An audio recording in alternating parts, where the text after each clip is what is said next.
not recording. the one that's gonna stay. No. Okay, you can't blame that on me. You're the one who went and sat down at table number two when I was still standing up because I was in I'm out of here mode. I You remember you sat down. saying that. Yeah. Mhm. So You just for clarification, because Miriam just hit record, we were at the KBIS event and it was Tuesday night, and Maria had us in a bar up until 1 o'clock in the morning talking to. We were networking, yes, but I'm not young as I used to be, and I was not able to be completely functional on Wednesday. And you didn't even drink. And I don't even drink. It was just I was up to. I was up to. okay, but this is the thing. I still had to walk home in the middle of I mean, I had to walk back to my hotel in the middle of the night. And even though they say Las Vegas never sleeps, I assure you, everybody was inside of the casino during that hour, Mhm. except for some like builders Homeless people. home and some sketchy people. Yeah, that was it. So I was like speed walking. Well, I'm not sure how many will be I joining us today don't because I know I don't think Kim Kim will. Oh, said she was be flying back to us, and this oh is yes. so. Let me Did share I my. text Robin? Sometimes she waits for my post and I don't think I posted because I'm not 100% I don't trying to. think and I don't think anybody's 100% today. I'm just Yeah. Okay.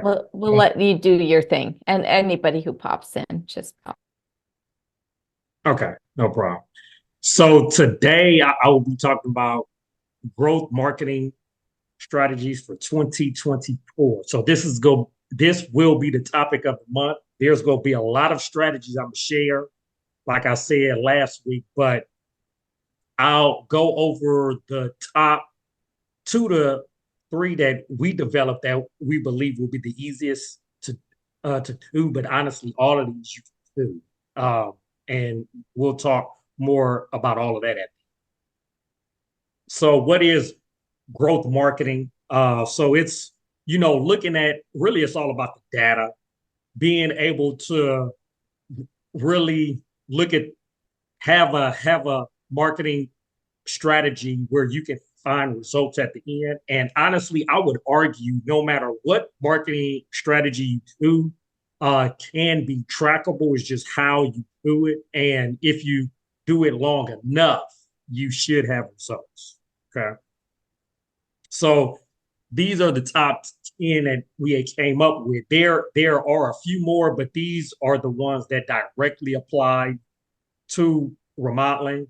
I'm a breeze over 1 through 7, and then 8, 9, and 10 are the ones we believe that you can do comfortably now. But like I said, any of these you could try out. Then we'll talk about some others over the next few weeks. But these are the main ones that when we did the research looked at. So usually when we present the top 10, whatever it is, it's not just we looked, did a search and then that was it. We usually spend a few weeks determining, looking at different sources, looking over what other marketing uh, agencies in our industry and in other industries and abroad. Also looking at the industry because since we're a member of the NKBA, we actually have access to all of their reports. So we look at what they say and what their research is looking at and determining, and then from all of this information, we compile all of it and then analyze it and reverse engineer and say, okay, which one of these really apply to remodeling and design? And then we also say, of the ones that apply, which ones we believe would be the easiest to teach, have them understand, and then execute. So that's the main thing, execute. All right. So we'll start with the multi-channel. That's being everywhere that your end user is. So being able to use a lot of different channels to find your ideal client, which is going to always go back to knowing who your ideal client is. Because that was one thing I had talked about at KBiz when I did my voices for the industry presentation when I had talked about master your marketing. We did a whole half hour just on finding your ideal client because that determines once you know who that is, now you can reverse engineer and find out where they are. And for everybody that's in the academy, we had briefly went over this, but also it ties into Google Analytics, Google Search Console. So if you remember the SEO month when we had talked about SEO and I had talked about making sure you had Google Analytics Search Console installed, that's what I had talked about is once you know who your ideal client is, you can use the analytics to help you drill down who they are, where they're coming from, if you're actually marketing to the right audience, because we went over the exercise. When you define who that client avatar is, then look at your own Google Analytics and Search Console to see who's coming to your website. See if they match up. If they do not match up, then either your avatar is wrong or who you're marketing from your website is wrong, and something needs to be altered or changed. And we're going to have a month on, analytics and all that, where we're going to talk more, on that. But that's what I talked about. And then with the multi-channel marketing, it's about being everywhere where that end user is in all of those channels. And so, like I said here, I had talked about the Google Analytics because once you have the ideal client and you know who they are, you can actually look at your analytics and it give you an abundance of information. It'll tell you who's looking at your site, where they're looking at it from, what they clicked on to get there, what social media channel they went to find your site, how long are they on your site, what page are they looking at on your site, what they're clicking on, how long they're on your site, what videos, and it's just an abundance. It's almost overwhelming. And when we do the month on analytics, I'll try to summarize and break down the main information you need to know because it can actually be overwhelming. But with analytics, you can determine where your end users are finding you from, what they're typing in to find you, and then where you need to either put more emphasis on your marketing or less. Okay, so with the multi-channel, it's all about going back to what I said in the SEO month, making sure you have Google Analytics Search Console installed. And then if you do not know how to use that all the way, we are going to be talking about that in future weeks. All right. And then these are just some of the channels, SEO, PPC, social media, reviews, which we're gonna talk a little bit about that. Multimedia, video, we're gonna talk a little bit on that. Pay-per-lead, paid online directories, and okay. So those are not all of them, but those are just some of the main ones. And knowing where your ideal client is, you don't have to be on all of these, but once you know who they are and you're able to look at the analytics, now you determine which ones they are on, which ones you need to be marketing to them.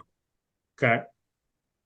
The next one, content accessibility. So this is growing in popularity. For the ones of you who do not know, and I'm gonna talk a little bit about this on the web accessibility as the last one. So I'll get to that later. Right? But the accessibility really is about meeting the end user where they are, making sure it's accessible to everyone. And so some of the ways you could do that is, having your images, making sure you have descriptions, you have the image named right, alt tags and whatever. And so what I want to show you an example of here, let me get out of this and show what I had here. Not to show all my tabs I had here at the top, because me and Miriam always have like 50 tabs open. So I had opened up a new tab so you would see all of it. So, but anyway, so doing a Google search. So for instance, if I was to type in, say, interior designer near me, usually this is what pops up because this is what everybody has it on. So they'll find like who has Google guarantee, who's doing ads. Then you have the map listings and you have the organic. But what I want you to look at is if you were to click on images. So if you click on images, all the images you see here, 9 times out of 10, these images got here because they strategically named them around these keywords here. And they also had it for, you know, the Dallas location where I am. So you could click on any of these here and then look at what they wrote here. And then that's what they may have titled the image. And then what they also have for alt tags in there as well. So this is a way, honestly, for your images to be found oftentimes faster than your website. Because oftentimes you may have a lot of images on, you know, a project that you're working on that you may want to name it and then have it around the, you know, around the keywords you want to be found in. And then in the description or the alt tag, you may have a little more information about some of the manufacturers or some of the products that were used, just to name drop, you know, like Kohler, you know, appliances, Kenmore appliances, you know, like name dropping, because those are actually keywords that your end user might type in your area, and your image may pop up ahead of your website. And if they click on the image, it goes to your website. So even if you're not ranking at the time, your images could pop up. Okay. So that's just a quick tip there to help you out. And let me head back here. Head back to slideshow. So that was one of them. And wanted to go over. The next one was captions on video. So I actually had that open as well. So if I head to our YouTube page for designer discussions, if I click on any of these, I'm just click on, you know, our most recent one. If you look at how we title it, we usually have the title, we usually have designer discussions. So that's always in there, the episode number and then what the title is. And then if I click here on the description and hit on more, you'll see a lot of information. And that's intention. That's intention. So whenever you upload a video, so if you do a video for if you do like a before and after video, if you do a testimonial video, if you do a process video, if you do services or whatever type of video that you may want to either have a website, social media, or any place else, make sure you want to also have that on YouTube. Okay. And you want to have it on YouTube because YouTube is owned by Google. So Google is going to always promote their own properties. So this is just another way for individuals or end users to find you, is by having a YouTube page that has the video that's either on social media, your website, or anywhere else. Honestly, if you have a video on your website, I would suggest having it on YouTube and linking it from your website, because it helps you in a number of ways. A, it's already on YouTube, so you have that direct link there. And then if it's a large video, you're not hosting it on your website, which actually slows down the speed of your site if you have all of the videos hosted on your site. Okay. So by having all this content here, by having a long description, oftentimes you're going to have keywords in there that may trigger a search from somebody typing in. So this was our most recent episode where we had Tori on. So if they type in her name, so if they're looking for her another way, if they know who she is, they're looking for her another way, there's a chance they may find our site ahead of her site. And so they'll be like, okay, I was looking for her, but she's on the designer discussions. What is this? This is a podcast? Like, what is a podcast about? And then they actually listen to it like, oh, I like this. Then we just picked up a new individual that'll listen to our episode who was never looking for who we are. They don't know who we are. They may be in Romania for all we know. And they were looking for Tor. So that can happen to you and then that's why I had talked about also with the images and also with the video, name drop. having the manufacturers you use, whether it's Kohler, Kenmore, whoever it is, name dropping, some of the products that you use. They may be looking for those products or whatever, or those appliances happen on your site or happen on your image, and you may have somebody new that may not have ever found you normal ways. Okay, so that's about accessible as well. All right. And then let me head back here. So the next one was on ADA compliance. So this is the one I want to touch on for just a minute. So I don't know how much you've been following web accessibility. Within the last few years, it's been growing in popularity. And let me show you what it is. So if you was to head to our website, and a lot of our clients have this now because we put this on all of our clients' websites. So if you look at the lower left-hand corner here, it's an accessibility app. If you click on it, all these options here. So if you have seizures, if you're visually impaired, hearing impaired, it actually alters the look of your website only for the individual, not for anybody else. So this plugin here, if they have seizures by certain colors, or if they can't hear, it'll read to them if they have that option on their computer.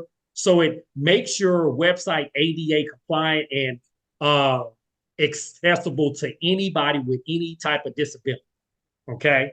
So this helps you in a number of ways because, one, individuals that may not have seen your site that are in your area that may have a disability can now view your website where they may not have been able to view it in the past. Okay. So I want to talk about that too, because the government is now looking at how they want to have business owners address this. It hasn't been right now. What they have is they have a tax credit. So for any business owners that have an accessibility widget on their site, you get up to a $5,000 tax credit every year for having it on your site. Okay. But what they're talking about now is they're actually discussing, I don't know, they believe it may be 25 or 26 where they may implement, where they may require website owners to actually have this on their site where it's accessible to all. Right now, it's not required. But if you're in a state like California, Robbie, if you sell anything on your website, now you don't have to worry as much now because you don't really have an e-commerce site where you sell on your site. But if you did, or if you ever plan to, there are lawyers in California that are checking websites that do not have it accessible and sending them a letter that you are not accessible, you need to be accessible, or we're going to sue you. And that's happening a lot in California, but 80% of the lawsuits now are for e-commerce sites. So if you have a showroom and you sell on your website and you're in California, you may need to worry about it. It may or may not happen, but it's really happening out there. It's happening in other areas of the U.S., but not as much as California, because we know that state, I used to live there. That's where I grew up. It's very sue happy. It just is. So, but the government is actually talking about now how if they're going to require small business owners to have this widget on their site. Having the widget on your site cost-wise is anywhere between $50 to $100 a month. So it's not cheap. So and it's not free to have it on there. But it also helps you out in SEO, because what happens, this widget updates constant. It's always up. It always does updates around what's happening within the accessibility world. So it helps you on the SEO front because it's always doing an update to your website. So this is something you may want to look at, may not want to look at. Like I said, it's not required now, but what the government is incentivizing small businesses for is that if you have it on your website, you get up to a 5K a year tax credit every year for having this on your site. So, all right. Just wanted to mention that one. Okay, so let's head back to this. Okay, so that was sustainability initiatives. This is also on the rise. Miriam knows that in the European world, this is big. I mean, this is like no U.S. We're honestly so slow adapters to sustainability. On the architecture side, it's a little more used than it is on the remodeling and the interior design side. Okay, where you have LEED and you have all of these awards for LEED products and buildings. On the architecture side, it's not as much emphasized in the interior design and the remodeling realm, but it is growing in its initiatives and its popularity. So that's one of the trends we've been seeing a lot of that we want to talk about. And in your own marketing, one way that you can emphasize is because not a lot of designers or remodelers are even talking about sustainability. So if you have this in your practice, this is something you should mention on your site or talk about how you use this. Now, if you're not using it, don't worry about putting it out there and mentioning it, because you want to be real about what you are doing. Want to, like we had talked about before, it's all about authenticity. So if you're not doing it, don't worry about talking. But if you are, really promote it on your site and content and how you use it. All right. Live experiences and virtual events. So this is something that's also growing, and this really took off really 2020, 2021 when what was happening with the coronavirus really helped a lot of this come into play.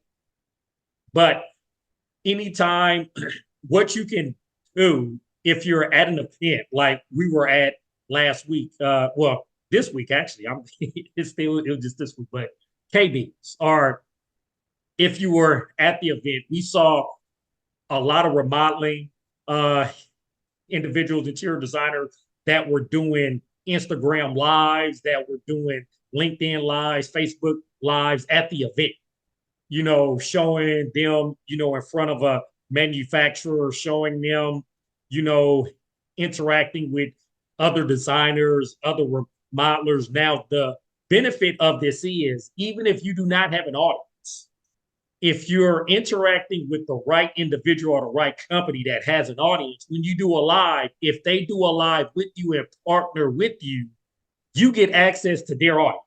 So if you were at say like the Kenmore booth, the Kohler booth, and you did a live over there, and somebody from that organization who knew you did a live with you at the same time, even if you had 0 people in your audience, you now had access to however many people they have in their audience.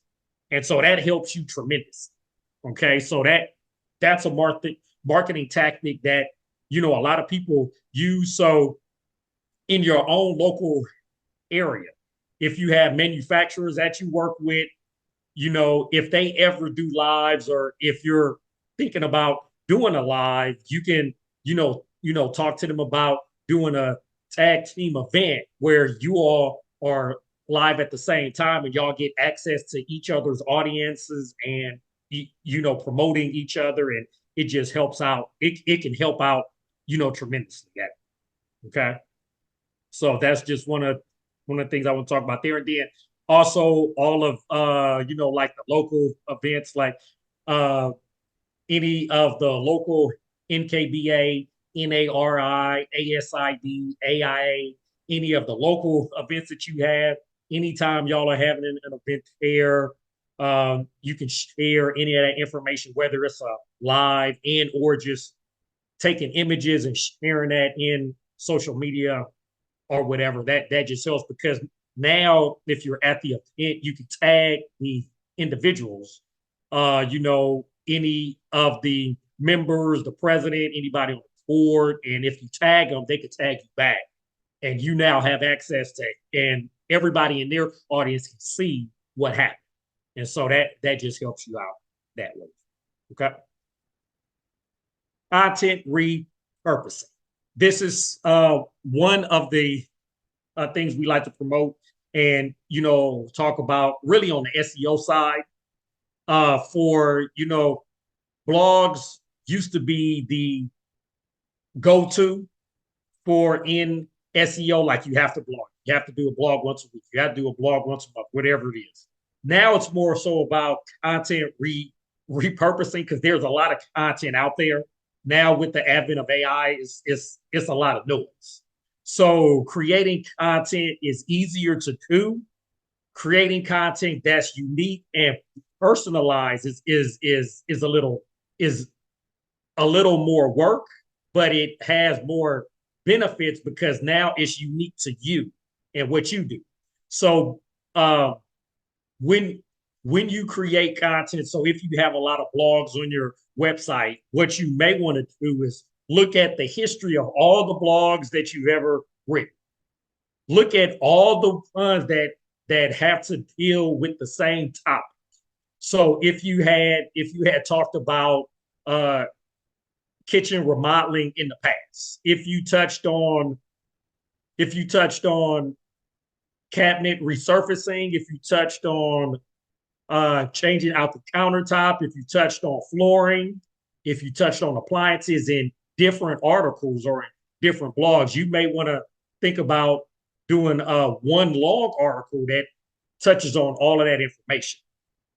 And so by doing that, now you have one comprehensive article that you brought up to date, and you're now referencing a lot of the other articles that you did in the past. But now you have one comprehensive article that is easier for you to get found and search, because now you have a number of different keywords that are happening in there that are in this one long article. And oftentimes the search engines look highly on those long thought out content because it's a comprehensive piece on a topic, and that just helps you be found easier. One of the things also, which I want to show you one example, is because we do marketing for Stan, and so one of their blogs, which, well, let me head to the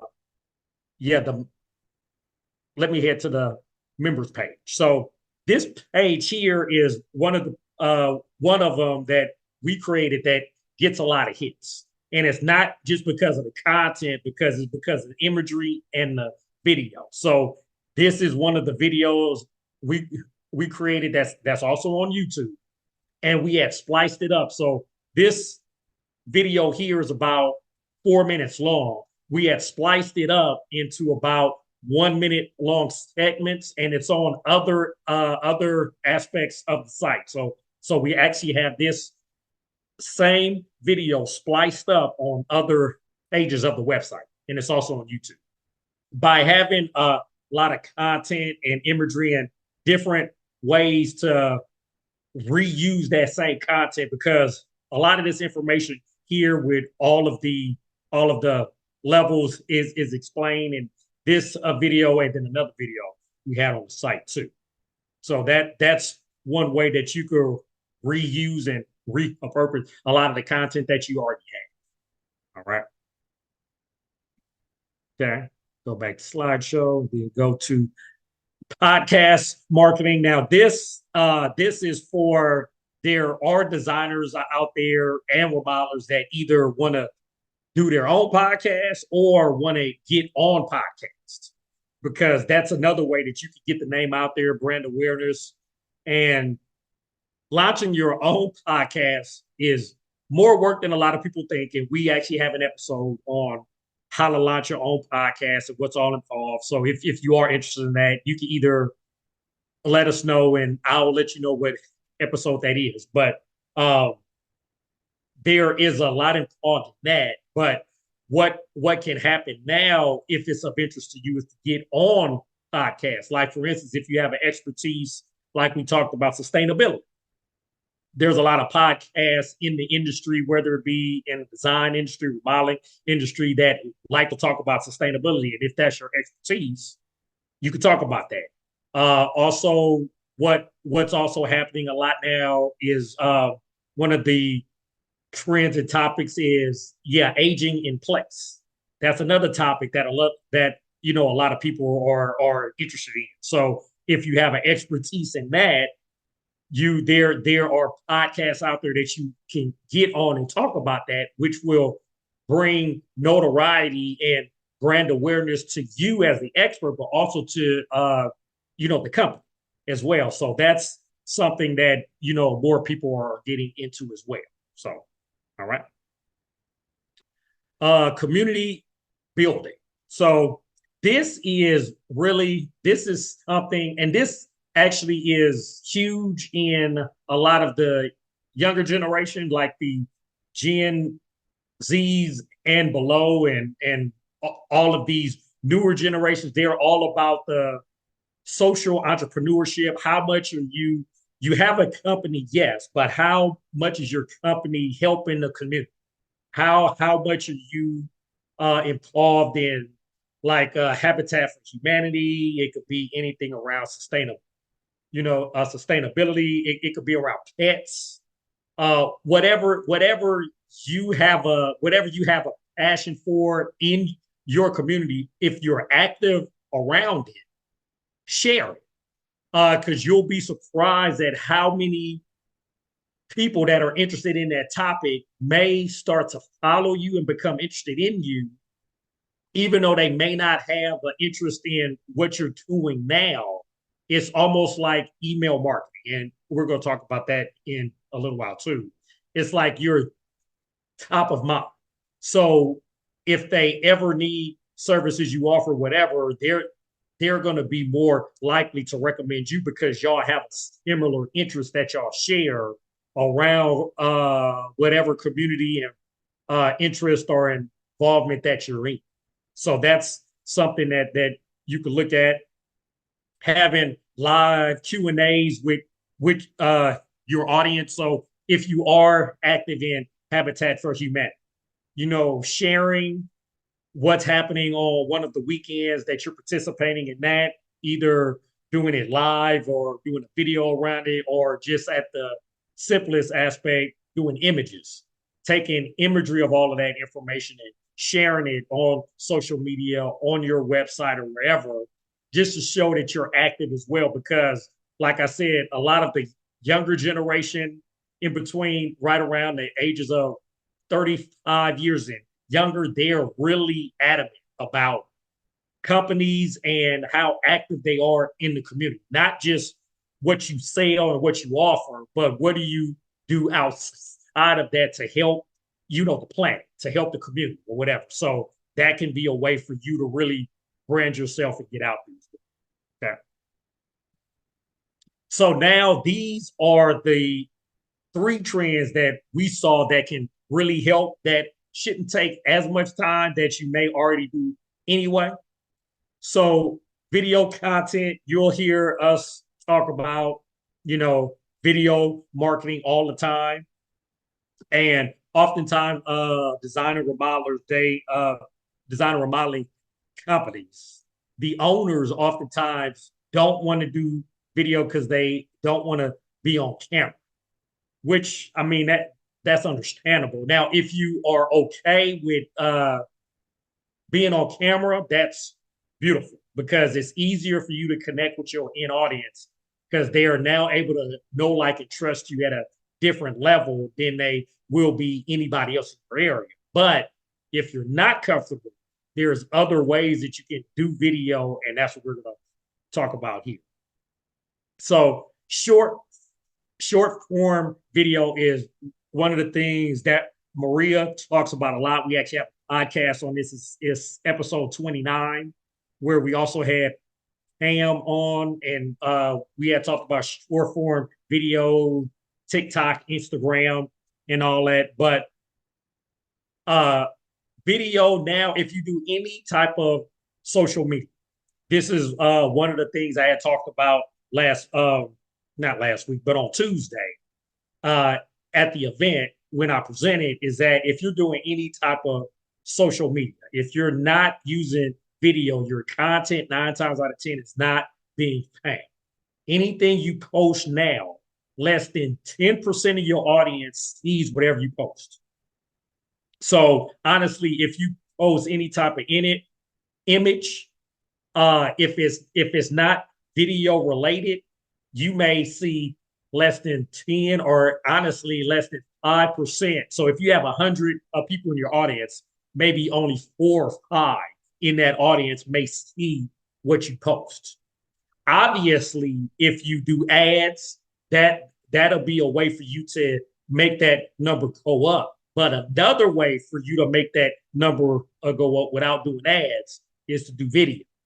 Video actually helps your information and your posts get out there to more individuals because it's more likely for it to be shared, commented on, and liked and everything else. Okay. So, and we just had this packed in here. Over 87% of consumers said that they want more videos by brands. And that's just what everybody's saying, because video, if you don't know, the coronavirus changed all of that with everybody being at home, and then TikTok took that to another level that made Instagram change their whole algorithm around video. So that's why it's harder now for your content to be seen if you do not have video somewhere in there. Okay. So this here are just some examples. So this is videos here we found on Instagram, and I'm going to show you here one of the, okay, let me show one of them here. Let me show one of these here, just so you can see.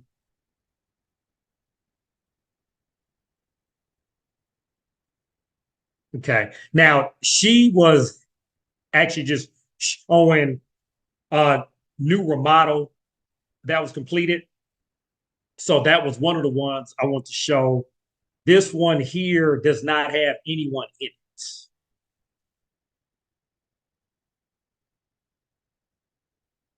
I believe so. Okay, so this one is the one they're just showing a pan of a room.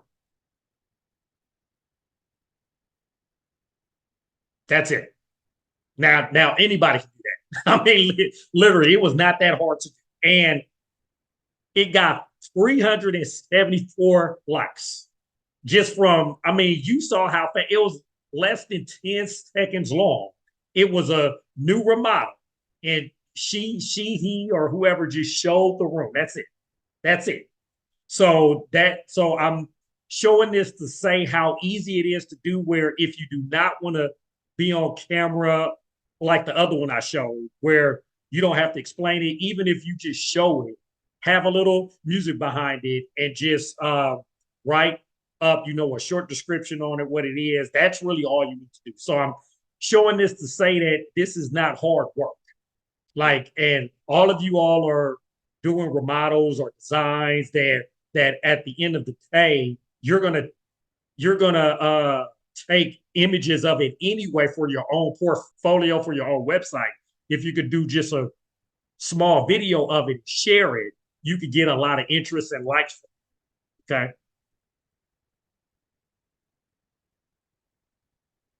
So these are just some examples, and you'll have access to all of this.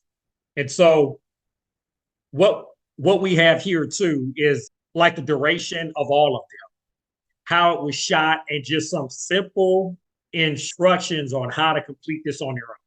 Okay. So these are just easy videos to do, easy video to create, just so you can have in your repertoire of social media posts, or you can have on your website, so you can have either on Houzz or any other place where you really want to promote to your audience, just to get the engagement up and to have some other ways to be found. And for all of these, like I said, you want to also have YouTube because that's just another platform for other people to find you. All right. Jason, can I just add one thing to that? Yep. Go ahead. So that pan concept where all you do is pan a space, that was really like the whole finished project, but you can pan over like two options of hardware. You can pan over your countertop samples. You can pan over the cabinet door, the countertop sample, and the tile. So we don't have to have video only of finished projects. We can pan over, because we did talk briefly about people want to know what paint color is good. They want to know what countertop is good. They want to know what is a great hardware. They want to know what your favorite faucet is, what your favorite sink is. And all you have to do is just pan over that sink and then mention 3 reasons why that's a good sink, or pan over hardware and just be like, these are, these are some hardware options. So when you see some of these videos, yes, they're pulled back, they're whole spaces, they're very, glamorous, I guess you could say, but honestly, people really like to ask questions like, oh my gosh, what hardware is that? Oh my gosh, what tile is that? Or thank you for showing me which countertop is the best of the 2 choices. So keep in mind, it really doesn't always have to be your face, and it can be those couple of seconds, and just your whole process. That's part of that trusting experience. Okay, sorry, Jason, I just wanted to interrupt. No problem. And then this is just another one that was in there too, because this was the second example you'll find here. It's just a before and after.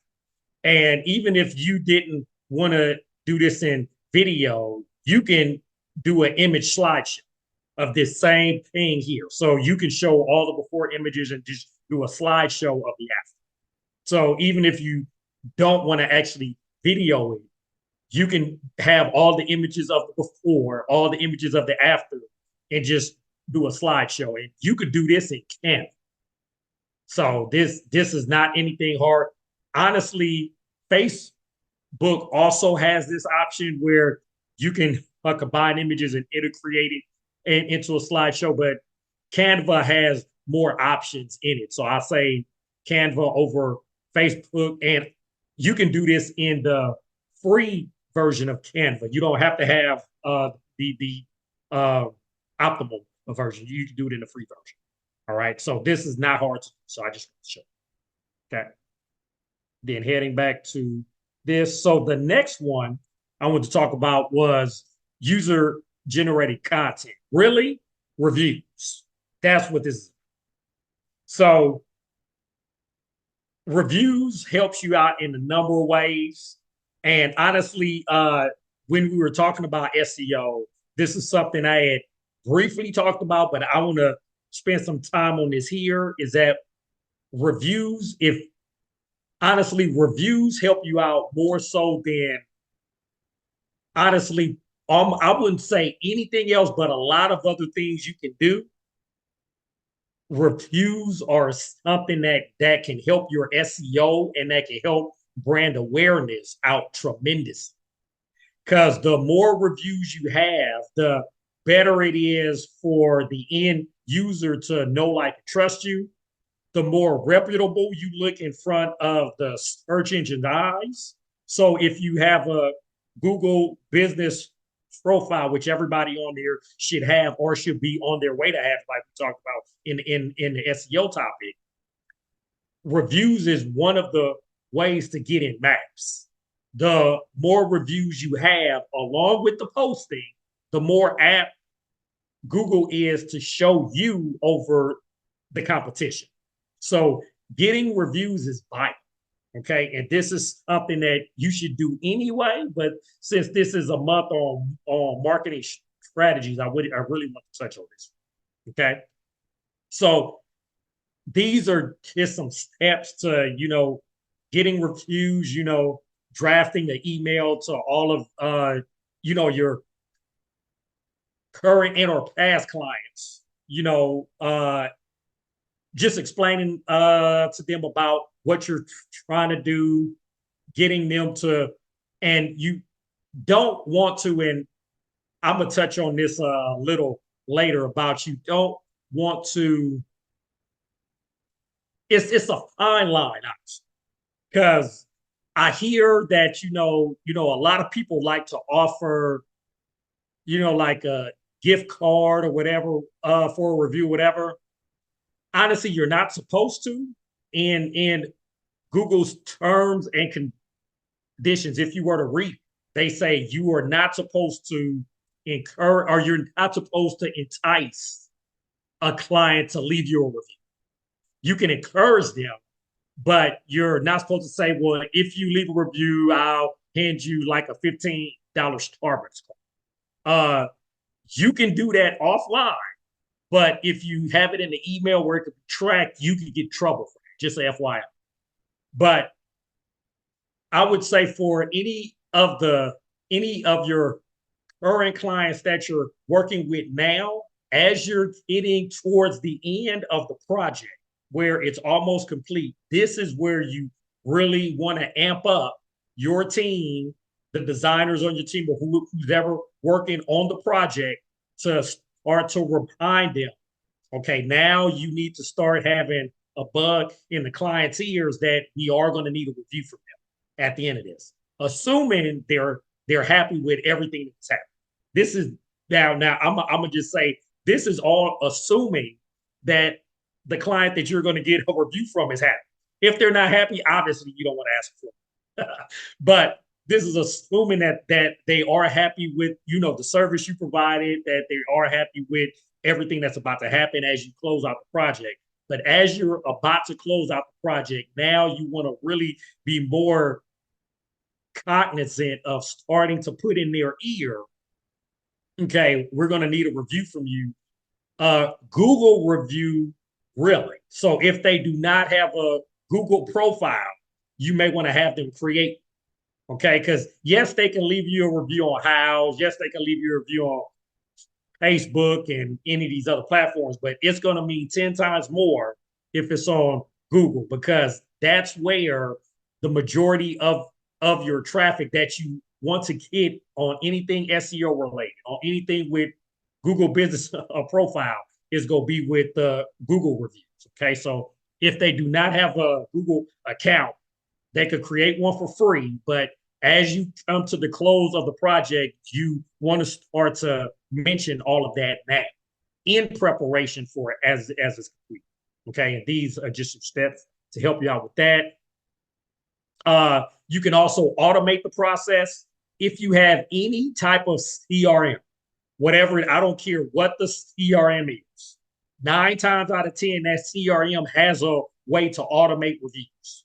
Okay, if you have, I don't care if it's Salesforce,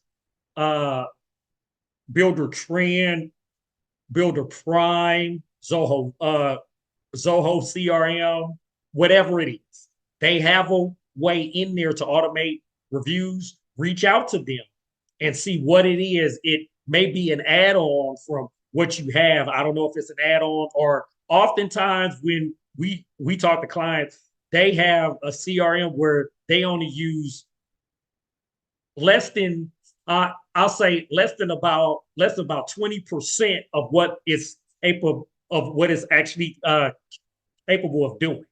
So you want to reach out to whoever your CRM provider is, just to see what are their options for automating reviews, because that's a way to take a lot of the legwork off of you, because you can input in all of your current past clients and it can automatically send emails and do reminders, because that's oftentimes what happens.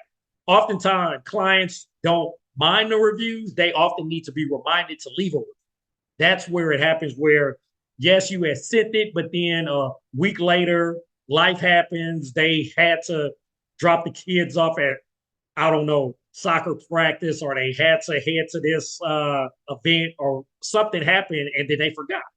So that's why automating the process helps you, where you don't have to remember, oh, Jack and John or Jack and Jill or whoever, they didn't leave a review. I need to remind them. So if you have the CRM, there's an aspect in there where it can automate the initial email and all the reminders, and it can also send it through SMS. So it could send a text message to all of them as well. So that's another. Okay. And then the last one I want to touch on was email marketing.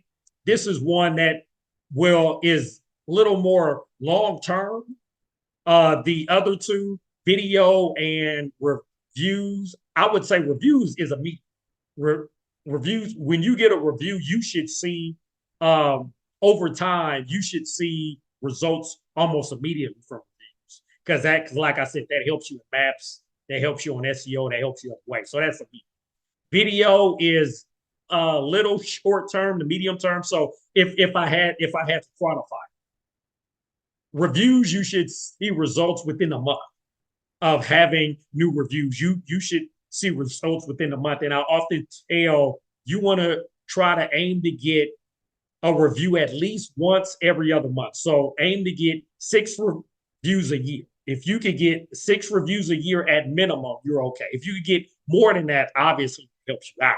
But if you could set as a goal to get 6 reviews a year, 1 every other month, that should help you out. And you should see results from a review in a month, no more than about 60 days. You should see results from a review. Video on social media, it can vary depending on your audience size, but usually if you're consistent on the video side, you should see results from that in between 3 months and 6 months. Usually, if you have a larger audience size, obviously it can happen, a little faster than that. If you have no audience at all, it may take longer, but usually in between 3 months and 6 months, you should see results from video. Email, this one can take as much as a year, but if you're consistent at it, you will see results from email. So email is a medium where if you're doing any type of social media, a lot of the content for that can be turned into a email, into an email newsletter or anything like that. If you're doing any type of blogging on your site, any type of content, when Maria talked about AI and using it to help you create the content, anything like that can help you with your email newsletter. Because really what it is that you're letting your audience know, and this is your current clients, past clients, prospects, you're just letting them know what's happening in your world, where you're using the 80-20 rule, 80% value, 20% self-promotion. So you're providing information to them about what you do in the industry, and you're also sprinkling in any new services that you offer, anything that's happening in the community, like we had talked about with one of the other trends, about community stuff, anything that's happening. If you're adding onto your team, if you have a new team member, showcasing them, any type of new news that's happening within your organization, you're promoting that at minimum on a monthly basis, just to let your audience know. And what often happens is that as you're consistent with this, that you'll find if this is assuming that is being sent out to your ideal client as well. But over time, you will see that your audience is actually resonating with the newsletter. Okay. Because one of the clients we have that we've done newsletters for, they did newsletters for about 8 months and they didn't have as much, traction as they would have liked. When they were a week late on one of the newsletters, they actually got emails from either their old clients and they had some current clients that reached out to say, were they going to send the new newsletter because they were looking for it. Now, mind you, they hadn't reached out to them for the first 8 months to say that they were even reading, but they could see the open rates that it was being opened, but they didn't know who was opening. And so by them reaching out, they say, okay, well, there is some value in this that they were not realizing at the time. And so now they see more and more value in it. So, like I said, this is more of a longer term approach. But if you're consistent at it, you can see results from this. So this is just some information here we have. Looking at who your email provider is really doesn't matter who it is, whether it's MailChimp, Constant Contact, Aweber. It's a lot of them out there. Just making sure that you have the paid version, not the free version, because oftentimes what you want to get access to is the analytics.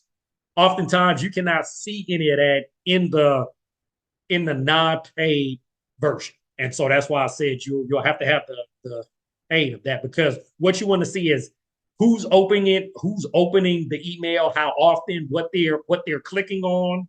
You want to see what time of day they're opening the email. Because if you see what you're after with all of this information and all the analytics is trends. Because if you see a trend happening, now if you see that you sent the email out on a Monday, but everybody is really opening it on Wednesday around 6 o'clock in the evening, now from now on, you may need to send that email out on Wednesday at 6 as opposed to a Monday.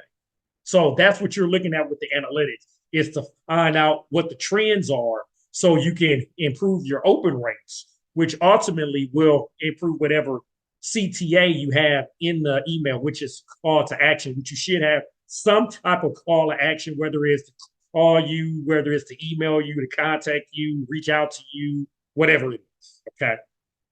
So these are just some helpful tips here. This is some information we have here about what you should send. We always talk about the 80-20 rule, 80% value, 20% self-promotion, how often you should send it at minimum once a month. Depending on the audience too, after a while, and we could get into this, and if you're interested in email, we could get into this in any of the future weeks, is that as you get more into email, what you ultimately want to do, you want to segment the list, ultimately. So what I mean by segmenting the list, you don't have to do this at the start, but you want to ultimately split up who you're sending the emails to. So you can send it to all of your old clients or, the past clients, have an email just for them, email for the current clients, email for you, any of the prospects that are not clients now. And then so at least the 3 of those. And honestly, it's almost the same email. It's just little tweaks here and there to make sure that the call to action to each of them is just a little different, because if they're a current client, obviously you're not asking them for any new for any work right now. But if it's an old client, you may be asking them for referrals. If it's a new client, that's a client now, you may be asking them for a review. If it's a prospect, you may be asking them to reach out to you for any DIY tips or to become a client. And so that's how you're segmenting up the list, but it's almost all the same email. It's just you're changing the call to action for each of the different audiences. So because oftentimes if you just have a generic email for all of them and you have one call to action, you don't have the same results as if you're segmenting up the list. But at the start, like I said, you don't have to worry about all that. That's more advanced email marketing. But like I said, if this is something that you want to do, we could talk about a lot of this on, the subsequent weeks. All right. So email here, good open rates, how to get good open rates, have a clickable subject line. So that's writing something that entice your end user, really knowing who they are, what they're looking for, what to make them open. Oftentimes you can test out different ones, and there's some software out there. If you're interested, I'll let you know what it is, where you can test out different subject lines to see that. Usually on a lot of the email providers, they'll show like the first 160 characters of the email. So making sure that first sentence is, somewhat attention grabbing. So they'll want to see what it is, like saying, I don't know, we have a special promotion that you can only get now or something. I don't know, whatever it is, but something that enticed them, man, I need to open this right now. Okay. Short to the point emails. You don't have to have anything long drawn out, just making it short to the point. The point of the email is to have good information that if they want to know more, they can either click and head to your website or head to anywhere or head to your social media channel or wherever it is that you have the information at, so they can get more information wherever that is. But it's just getting the overview of it in the email. Okay. Like I said, personalizing the email, making it, when I say that, that's for your audience, for whoever your audience is. And like I said, over time, we could talk about segmenting the audience where you could be a little more personalized as well. Do A/B testing and then just be consistent on the email. All right. So these were what we went over. And like I said, number 8, 9, and 10 is what we felt would be the easiest to do and then have results. But any of the 10 you can do. So what I say for this month, your homework is to do one of them, whichever one that you feel that is easiest for you to do, where you think you can be consistent at. And in the subsequent weeks, we could talk about it. But in terms of the homework, I had left it open-ended because there's a lot of options to choose from. And you just really choose the one that resonates with you. And then we could talk about it in the subsequent weeks. So that's what I had to present today. I'm opening it up for questions.